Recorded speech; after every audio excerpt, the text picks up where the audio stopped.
Hello again, fabulous friends and fans. So I'm back with Jesse Stong, and we are talking about his amazing journey as a diviner, as a playwright, as a creative person, as an inspired and inspiring person, definitely in my life. He invented this whole system of numerology. Yeah. So tell us about that. Oh, well, Now Age Numerology, I kind of call it I call it Now Age Numerology because it's not New Age, it's now, and it's very new, and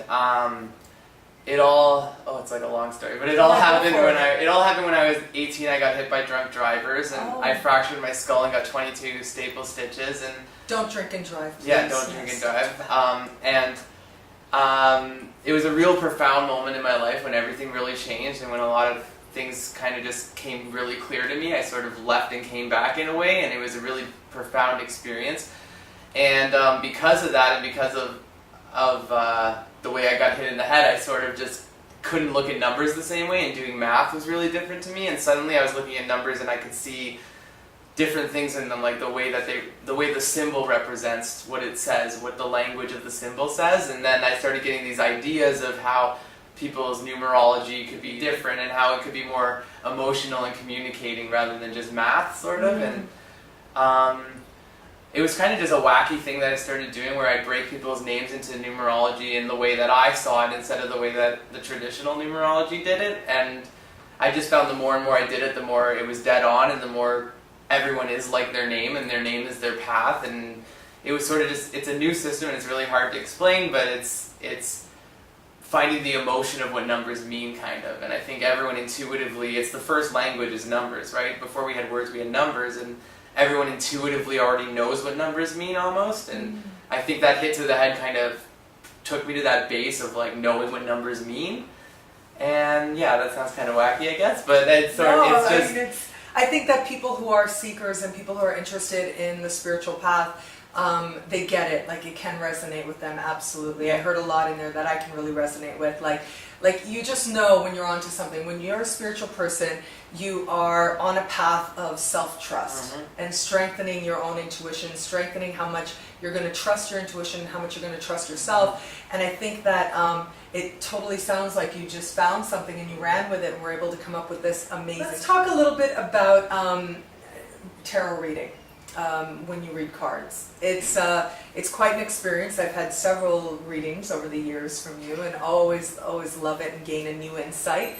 And I think maybe that's the point of any reading, whether it's an astrology reading, a tarot reading. It's just really about getting a person to see their situation from a slightly different angle, and then that way they can make a better choice about what it is that they really want to do. To me, the way that I understand readings in general is that they're there to help us direct our free will in a way that's much more conscious, so that we're not just, living and like, oh my God, why is this happening to me? But that we can take that time to reflect and then say, okay, this is happening, and these are all the different ways that I can choose to approach it, and all the different ways that I can solve it. And so I know that your readings tend to sort of have that same philosophy. Yeah. They are very empowering. They're like, this is what's going on, and hey, why don't you think about this? So why don't you try this? You do that. So let me ask you, let's start with your approach, because there are some readers out there who are very fatalistic, who will give you a reading and say, yeah, this will happen at this date and at this time, and that's it. But you and I definitely are not like that. You certainly are not. What guides your approach? What worldview guides that approach?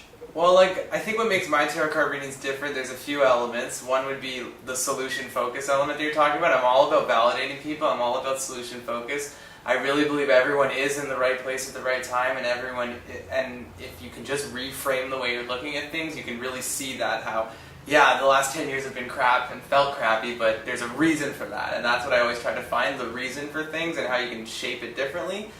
So that solution focus edge makes it really different. I also believe, kind of what you were touching on, I really believe the future hasn't happened yet, and it's only potentials. And I really believe that a lot of tarot card readers think the best way to get to somebody is to convince them that I know your future, and if you don't do A, B, and C, D is going to happen, right? And I'm not that, I don't do that, and I always tell people, I see potentials and I'll offer potentials, but I really don't ever tell them that I know this is going to happen to you, or I know this. If I feel it really strongly, like this is a real good potential or a really big potential, I'll say that, but the future hasn't happened yet, it could change like that, and I really make that clear to people. And it's the slightest thing that can change it. Yeah, exactly. Yeah. And so there's like a lot of people want to, a lot of readers want to impress you by being like, this is going to happen, and then when it does happen, because you've got it in your head that it's got to happen now, they feel like, oh, I've done it right, and I'm not like that. I also really believe, I think what makes me different is that, like I generally believe that the world is good, and that it's meant to help you, and it's meant to encourage you, and I really don't do things like, oh, there's curses on you, and oh, there's this and that. I don't believe that that's possible, or that anyone has that power over you, and if you believe that, that's how it happens. I totally agree with you there. Like I mean, people sometimes ask me, like with my horoscopes, I always have a thought of the day, and I always write, it'll be a great day. And also, my people have commented that my horoscopes are so positive, and it's like, well, yeah, because the universe is very loving. It's a loving place. It's here designed to help us learn and grow and gain self-knowledge and fulfill our potential. And I'm really of the belief that we all, our lives are a gift, and what we do with our life is a gift to others and to the world. Yeah, I think like the universe is just a giver. It's an unbiased giver, and it really is a matter, like we all know with the secret stuff that's out there, people are very focused on the asking, whereas for me, it's more like, if you could just remove those blocks and those insecurities and the lack of faith, you'd be getting exactly what you need. There's no need to ask. The universe knows what you're asking even before you say it, kind of. There's a lot of culture right now of figuring out how to say the right thing or asking it a million times so that it'll happen, when really it's more a matter of releasing. It's like the opposite approach. If you can clear out those blocks, you'll get what you're asking for even before you ask it. And I think it's the same with tarot card reading, and that's what I always tell people, that everyone is psychic. And the difference between me versus somebody else is that I never really had that doubt. I never really had that. I really believed in, because of my godmother, I believed in it. And I was raised to believe in it. So I think it's just about practicing. That's what makes me a good tarot card reader, that I practiced, that I never really blocked it, and that I just let it come. And the more you do it, and the more you prove it and validate it, the more it's obvious that it's real and it works.